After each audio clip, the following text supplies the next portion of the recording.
Yung mga idol, kumusta? DJL Sports TV nagbabalik mga idol. Laban ni Cuadro-Las Casimero. Pag-usapan natin yan mga idol. Floyd Mayweather Jr. gustong-gusto pala ang bansang Pilipinas. Yan ang ating pag-uusapan ngayon mga idol.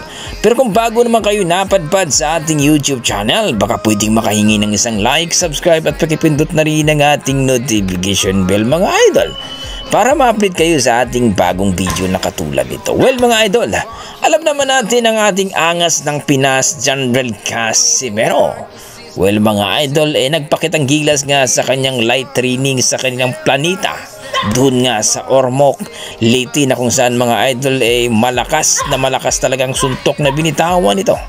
At yuping-yupi talaga ang pansimbag mga idol. Ayon sa ating mga boxing fans ay talagang nagbalik na ang ating angas ng Pinas dahil nakita nila na talagang maliksi at napakaganda daw ang kondisyon ni Alas. Well mga idol, ayon sa ating mga boxing fans, bakit hindi pa daw nagbigay ng anunsyo ang kanyang promoter, ang kanyang ika nga si Masayuki Ito sa kanyang laban, kung sino nga ba talaga ang mga kalaban, kung eliminator bout na ba nga ba talaga ito.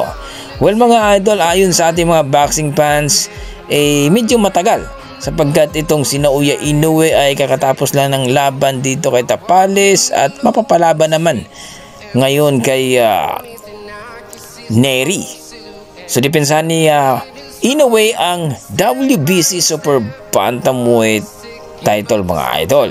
At dito nga mga idol, sabi nila, ano daw ang ginagawa ng promoter ni Cuadro-Las Casimero? Bakit hindi pa daw na-announce kung sino makakalaban niya dito? Eliminator bout ba or hindi? Pero mga idol, ayon sa ating mga boxing fans, ay umaasa pa rin sila na itong laban ni Casimero ay eliminator bout, sapagkat gusto talaga nila na makita na mapalaban itong si Casimero dito kay Naoya Inoue. Pag manalo siya dito, sigurado number 1 na at pipiliin daw ni Inoue itong si Casimero.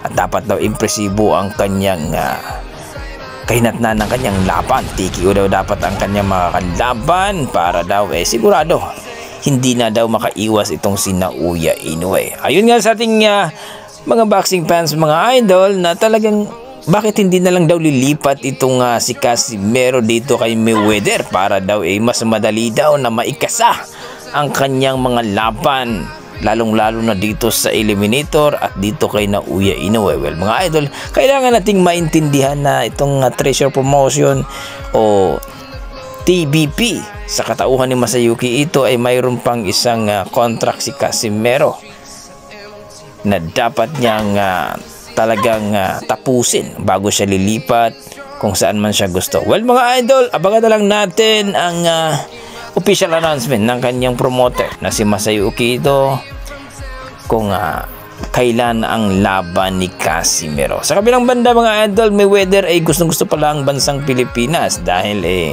talagang tinitreat daw siya bilang pamilya sa mga Pilipino na napupuntahan niya at talaga naman daw na umaasa siya na may kagaya daw ni Manny Pacquiao na malupit sa lona, na talagang proud na proud siya na nakalaban itong si Manny Pacquiao sa kanilang duelo